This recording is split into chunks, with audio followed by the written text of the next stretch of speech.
Contents. Chapter 2. The beginning of the arrival of the Master's devotees previously seen in Visions 1. The Master also learned something from the Brahmo Samaj. We have already told the reader how the Brahmo leaders like Acharya Kesav Chandra, Vijay Krishna, Pratap Chandra, Sivanath, Chiranjeev, Amritalal, Gauragovinda and others were greatly benefited by coming in contact with the Master and observing in him the glorious ideals of devotion to one's faith and the total renunciation of one's all for the realization of God.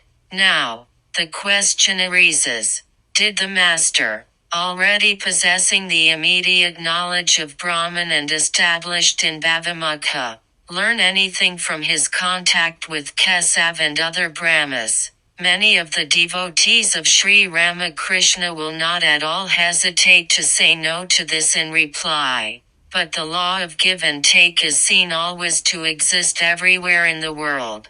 Even when we go to teach a very ignorant and fickle boy, we in turn learn many things, such as the mode of teaching best suited to an intellect like his, the degree to which the past impressions of such a mind help or hinder the understanding of the subject, the process of removing the hindrances, and so on and so forth.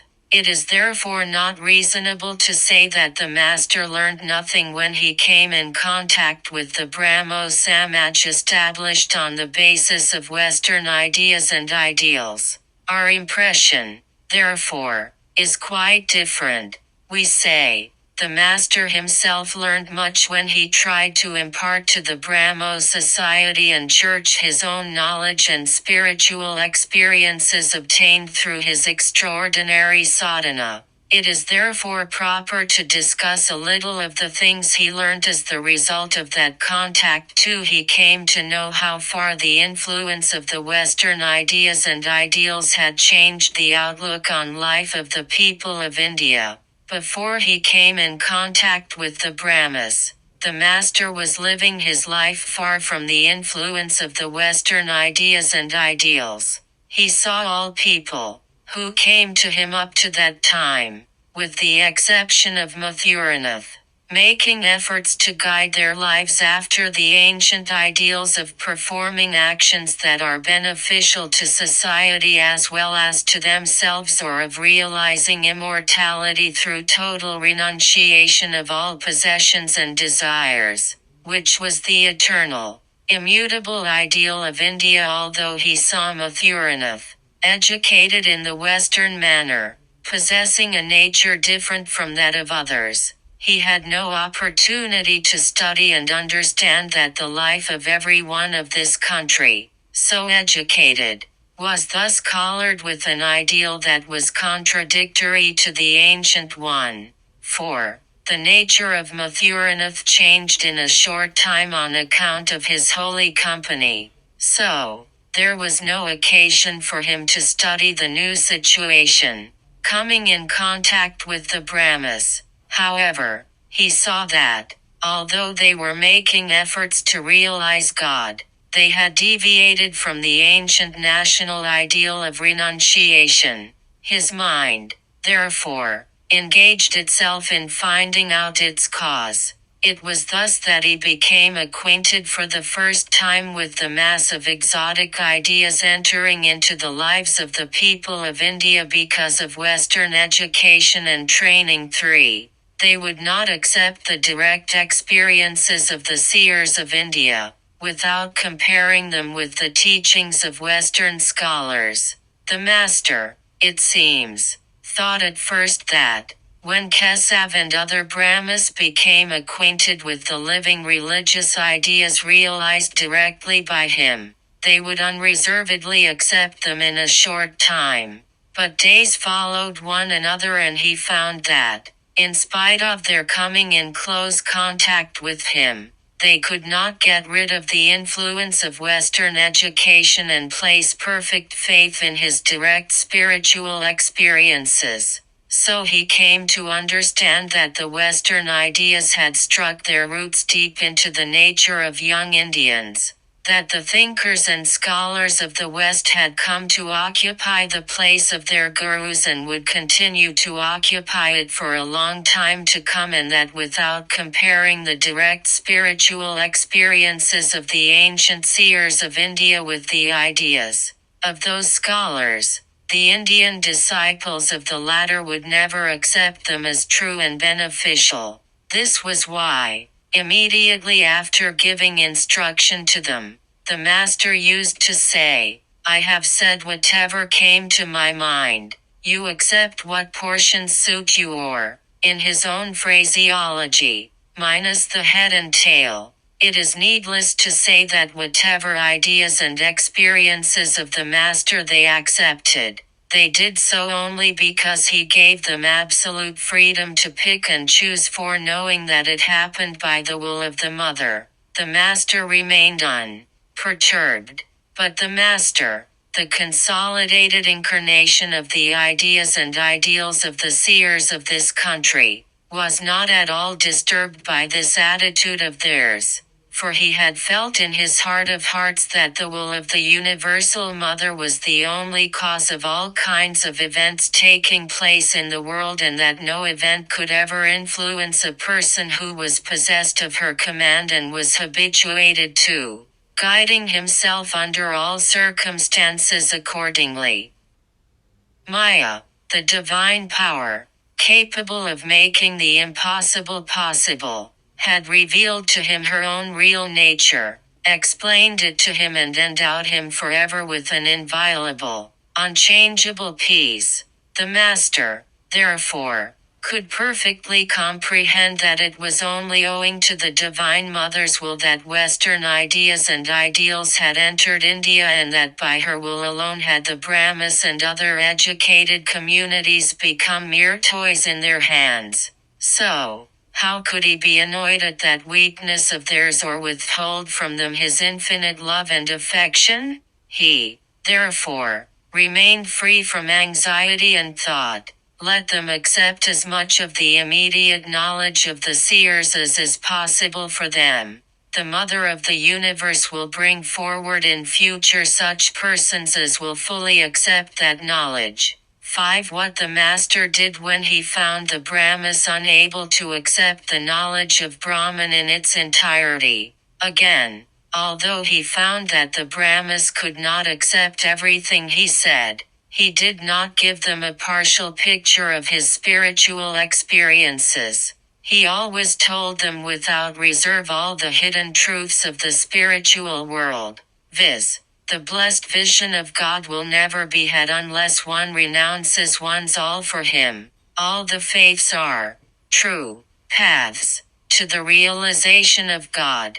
At the end of each path, the worshipper becomes identified with the worshipped. To see that one's words agree fully with one's thoughts is the most important sadhana. The path leading to Him is to discriminate the real from the unreal, to be free from all desires, and to perform all worldly duties with full faith in and reliance on God, and so on and so forth. He explained to Kesav and some others that it was never possible to be completely unattached to the body and experience higher truths of the spiritual world unless continence was practiced with body, mind and speech, as a result of which they made efforts to observe it. When, however, he found that they were unable to grasp his words fully even after repeated explanations, he came to the conclusion that, once the past impressions became deep-rooted, it was almost impossible to make one imbibe new ideas, that the effort was as futile as to teach a parrot to repeat Radha Krishna when once the ring of collar had appeared round its neck. He understood that those persons in whom the desire to enjoy the world had taken deep root, whether due to the influence of Western materialism or otherwise, would never be able to accept the eternal ideas of renunciation preached by this country, far less to carry them out into practice.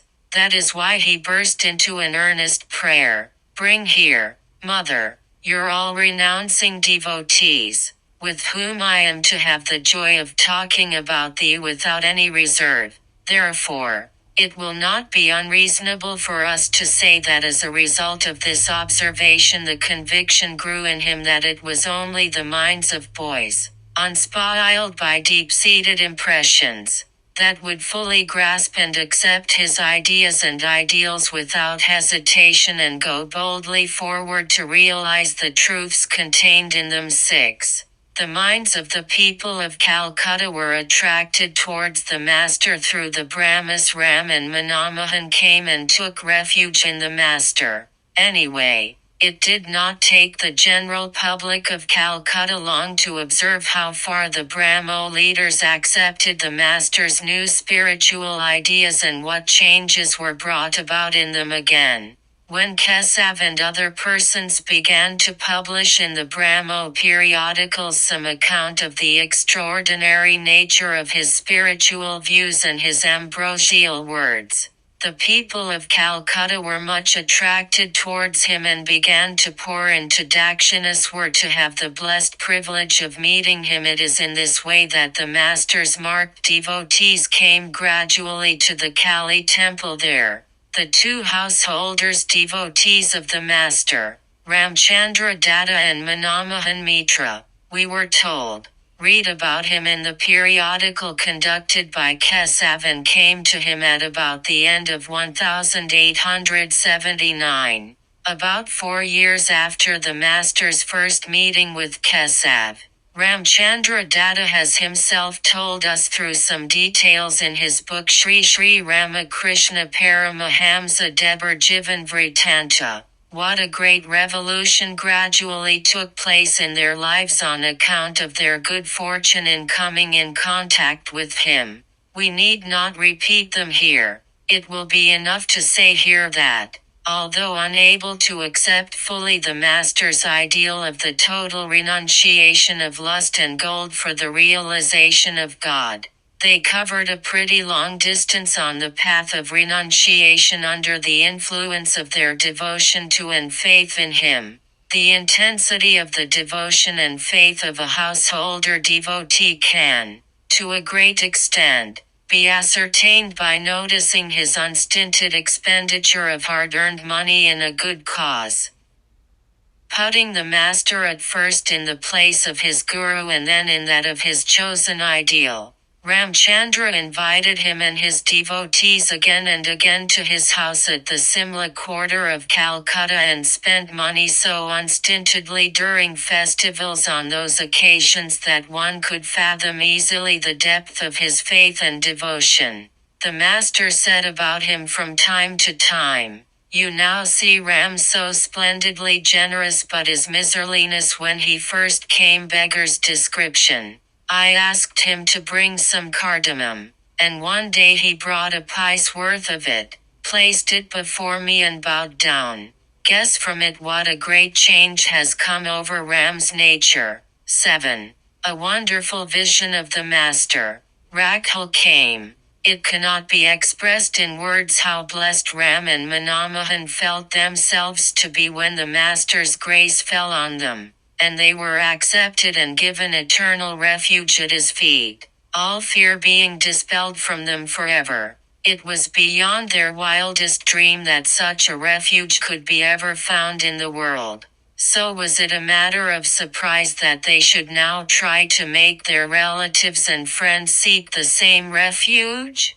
They brought gradually their own families and other relatives to the Master's lotus feet at Dakshineshwar within a year of their meeting with him. It was thus that the all-renouncing devotees, the eternal playmates of the Master in his Leela, began coming to him one by one from the last quarter of BE 1287 or AD 1881. Of these, Swami Brahmananda, well known in the order of Sri Ramakrishna, was the first to come to the Master. In his premonastic days, his name was Rakhal Chandra. He had married Manamahan's sister, and it was from this family that he first heard the name of the Master and came to him shortly after his marriage. Sri Ramakrishna said, Before Rakhal came, I had seen in a vision that the Mother of the Universe suddenly had brought a boy and,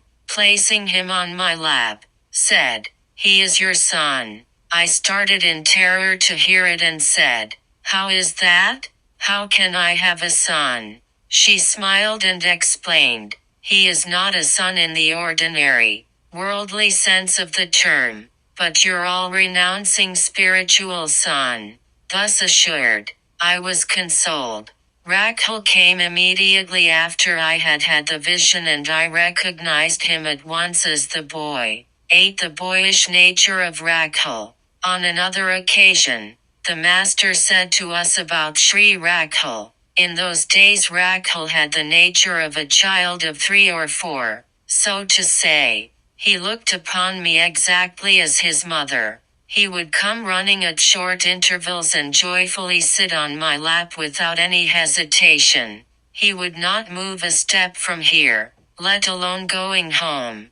I was importunate and induced him to go born now and then lest his father should disallow his coming here. His father was a zamindar, immensely rich, but equally miserly. He tried at first in various ways to prevent his son from coming. Later, when he found that many rich and learned men visited this place, he did not object to his son's coming here. On some occasions he came here only to meet his son. For the sake of Rakhal, I was all attention to him and he was very pleased. 9. Rakhal's wife. But never was any objection raised against his coming here by his father-in-law's family. 4. Manamohan's mother, wife and sister all used to visit this place very often. One day, shortly after Rakhal had started coming here, Manamohan's mother came with his girl wife. I was anxious lest his wife should stand in the way of his devotion to God and had her brought to me. I observed her physical features from head to foot minutely and became convinced that here was no cause for fear, representing the auspicious aspect of the divine Sakti as she did. She would never be an obstacle on the path to her husband's realization of God. Then I was pleased and sent word to the Nahavat, i.e., to the Holy Mother, asking her to present the daughter-in-law Rupi and see her veiled face. 1. 10. Rakhal would lose his boyishness. It is impossible to describe what the childlike rapture that overcame Rakhal was like. Whenever he was in my company, he simply lost himself. Everyone who saw him then was wonderstruck, inspired with spiritual fervor. I also used to feed him with thickened milk and butter, and played with him to cheer him. On many occasions I lifted him to my shoulders. Even that did not produce an iota of hesitation in his mind. But then and there I said, should he grow up and live in the company of his wife, this childlike nature of his will vanish. 11. The Master scolded Rakhal. I also scolded him when he did something wrong. One day he was very hungry and took butter, the prasada brought from the Kali temple, with his own hand and ate it. I said, "How greedy! You took with your own hand and ate the butter, instead of controlling greed, which you ought to have learned from here." He shrank into himself from fear and never did so again. 12. Jealousy in Rakhal's mind and the Master's misgiving. Rakhal then had a child's jealousy too. It was quite unbearable for him. If I loved anyone but him, he would feel wounded at heart. At that I felt greatly perturbed lest he should harm himself by being jealous of those whom Mother would bring here. 13. Rakhal went to Vrindavan. 3 years after he came here Rakhal fell ill and went to Vrindavan with Balaram. I had a vision a little before that, as if Mother was going to remove him from here. At this I eagerly prayed, "Mother, Rakhal, is a mere boy, quite ignorant. That is why he sometimes feels peaked. If, for the sake of thy work, thou removest him from here for some time, keep him in a good place and in a blissful mood. He went to Vrindavan shortly afterwards. 14. The Master's apprehension on hearing on Rakhul's illness. I cannot express how very anxious I was when I was told that Rakhul was ill at Vrindavan. 4. Mother had shown me before that Rakhul was in truth a coward boy, one of Vraja. If one goes to the place from where one came to assume a body, one very often remembers one's past life and gives up the body. That was why I was afraid that he might pass away at Vrindavan. So I eagerly prayed to Mother and she comforted me with an assurance. Mother has thus shown me many things about Rakhul. Many of those things I am forbidden to express. 2. 15. The later life of Rakhul. There are no limits to the things said on various occasions by the Master about this first boy devotee of his. Whatever Mother showed the Master about him has proved true to the letter. He became classed with the sadhakas noted for their gravity and serenity as he advanced in age and renounced his all for the realization of God. The boy has now come to occupy the highest position in the order of Sri Ramakrishna, spared till now by the will of the Master. Swami Brahmananda is doing immense good to humanity. 3. Thinking, therefore, that more things about him should not be said now, we stop here. 4. Swami Vivekananda came to the Master 3 or 4 months after Swami Brahmananda had come to Dakshineshwar for the first time. We shall now address ourselves to the narration of the incidents connected with his life. Footnote 1. This is how a mother-in-law in Bengal sees the veiled face of her newly arrived daughter-in-law. First of all, she gives some presents, generally money. Then, removing the veil gently, she sees her face and kisses her. Tr2. Though the Master did not say all the things mentioned above at one and the same time, we have arranged them all here for the sake of convenience. 3. Swami Brahmananda passed away in 1922. Pub 4. The author, we are told, wanted to write many things more of Swami Brahmananda, but having been reminded by Swami Premananda of the Master's words of warning that incidents of his past life and some other secrets should not be brought to his mind, he desisted from doing so. Hence many of them are lost to the world. Tr.